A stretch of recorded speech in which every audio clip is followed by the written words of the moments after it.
Hello children, in the previous video we had started with the chapter functions.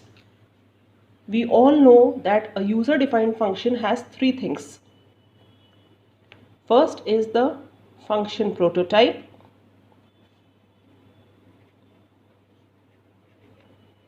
The second is function definition.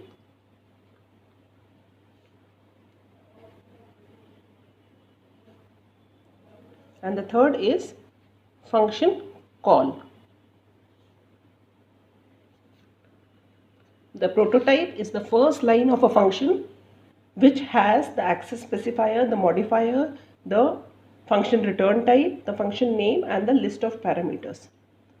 The function definition indicates the body of the function, the statements which will be executed when the function is called, and the function call statement calls the user defined function.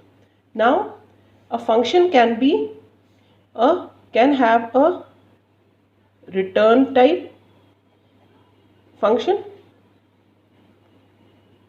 Function can be of two types: a return type function, a non-return type function.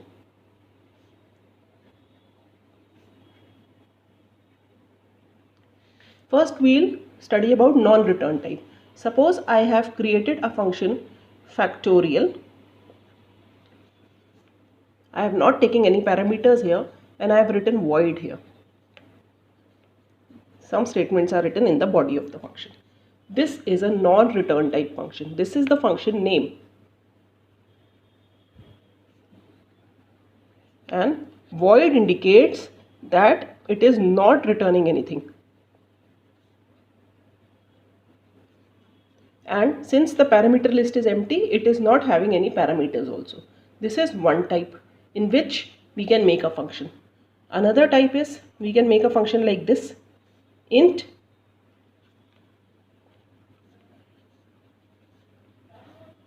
then the function name and no parameters. Since int is written over here, that means this function will return an integer value. Whenever a function returns an integer value, there has to be a return statement written here with a variable. Whenever a function returns a value, then a return statement is written in the body of the function which returns a variable of the same data type. That means this function is going to return an integer value and the variable name will be written over here. Every function which returns a value will return only one value. That means there can be only one return statement in the function. A function can return only one value. Make it a note. A function can return only one value. I hope this is clear. Now this return type of a function can be either int, char, float, double, short, byte, boolean or string. All the data types can be the return type of a function. If it is written int, that means the function is going to return an integer value. If it is written char, then the function will return a char value. If it is written float, then the function returns a float value. If it is written double, then the function returns a double value, and so on. The third type in which we can declare a function is like this: int factorial, int x, then the return statement here with a variable. What does this mean? This means that the function is having one parameter here. This parameter is being passed from the calling function. Suppose we have public static void main string args. I am calling this function factorial over here. So I will have to pass a value here. This value will be copied into the variable x. So this value will be copied onto the variable x. This is called as function call statement. This is function call. Let us make a complete program of factorial now. I will start with import java.util.asterisk. Then I will declare a class name. Let me say ABC. Then I am declaring a variable here, say num. See, this is an instance variable. It is declared outside all the functions of the class. Then I am going to declare, let me say with a void return type, the function factorial. And I am not taking any parameters in the beginning. Here I will be declaring a scanner class object.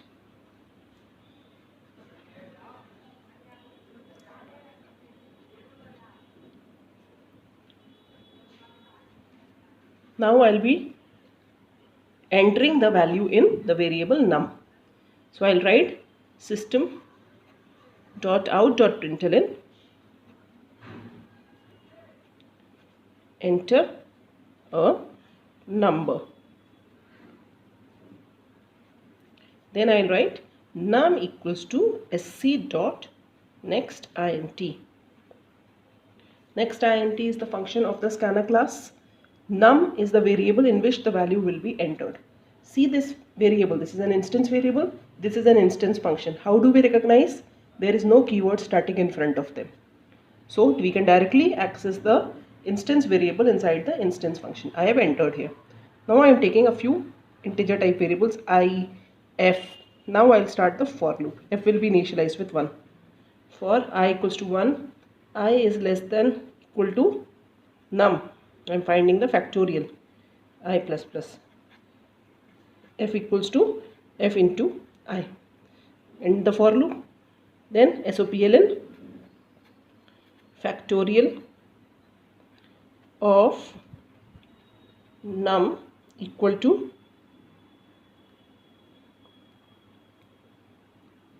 plus f semicolon. This is the end of the function. This is how it is being printed. So this is a factorial function in which I have entered a number and found its factorial and printed it. But this function cannot run on its own. It has to be called inside the main function, because all execution in Java starts and ends in main function. So it has to be called. So I will be declaring the main function now. Public static void main string args. Inside the main function I will be calling the function factorial. Now factorial is an instance function. So first of all we have to declare the object of the class. ABC is the name of the class, obj is the object, equals to new ABC. Then I will be simply calling the function factorial using the object of the class. This is the end of main, this is the end of class. I hope this program is clear to you. What we have done inside this main, I have just declared an object of the class and called the function factorial. All other work was done inside the function factorial. Now what I will do, I will enter value in main. I will enter same program I will be doing by passing a parameter. So what will be the changes? Import statement will be same.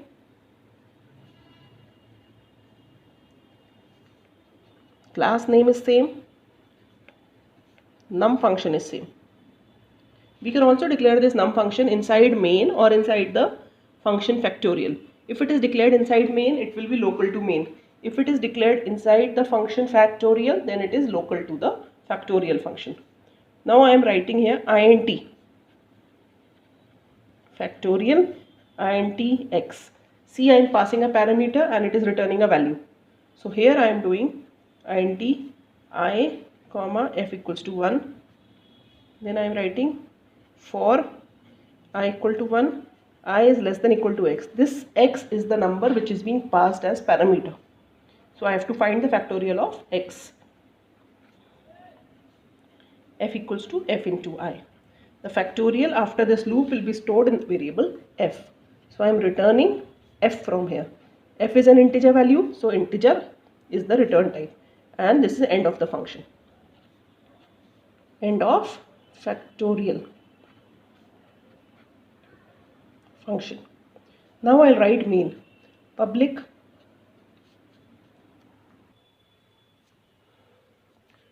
static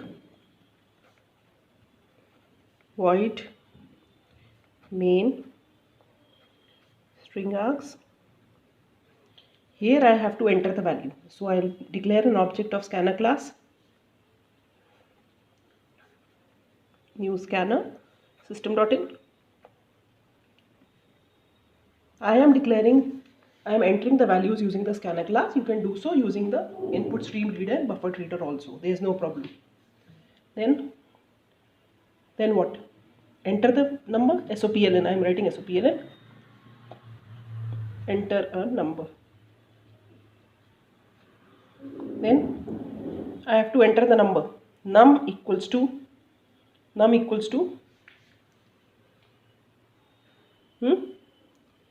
sc dot next int. But will this run? This is a static function, but this is a non-static variable. So either I write here static, then it is okay. If I don't write here static, then I will have to use the object of the class. Since this is a non-static function, so I have to declare the object of the class. Factorial obj equals to new factorial. And through this object, I will be calling the, obj dot factorial. I have to call this function factorial using the object, and I have to pass this variable num into it. This is the function calling statement. Understood? The num variable will be initialized, will be taken as input from the user inside main, and this value is being passed as parameter to the function factorial. The function factorial is called using the object of the class since it is a non-static function. Num की value अब x में copy हो जाएगी. Clear? And ये return कर रहा है एक वैल्यू, तो यहाँ पर हमारे पास एक वेरिएबल ऐसा होना चाहिए जिसमें हम इसको स्टोर भी करें. जब रिटर्न करता है तो सेम टाइप का एक वेरिएबल में इनिशियलाइज होना चाहिए. This is the function call statement. This function call is having the function name and the parameter which is passed and the return variable. So after this we will be printing factorial equals to factorial of plus num equal to plus r, and this is the end of function main and this is the end of the class. I hope this is clear to you. I have declared this variable num as static. If I don't declare it that static, तब हमें यहाँ भी obj.num के through ही call करना पड़ेगा उसे. Understood? If it is static, it can be used directly inside main. This is the second method which we have done. Now one thing I would like to tell you here, something about actual parameters and formal parameters. The parameter which is passed over here from the calling function is called as actual parameter.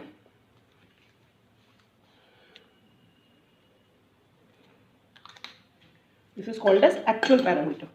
The parameter which receives the value from the actual parameter is called as formal parameter. So actual parameter is the parameter जिसमें से value हम पास कर रहे हैं, जिसमें actual values ली जाती हैं user से. ओके, एंड फॉर्मल पैरामीटर वो है जो रिसीव कर रहा है इसको. सो एक्चुअल पैरामीटर की वैल्यूज फॉर्मल पैरामीटर्स में कॉपी होती हैं. This is one thing I want to tell you about. I'll read it from the book. Just listen carefully.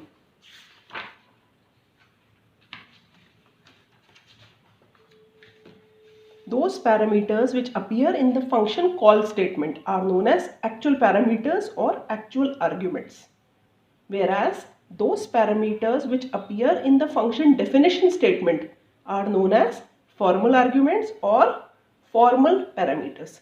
In this example, I have taken only one actual parameter.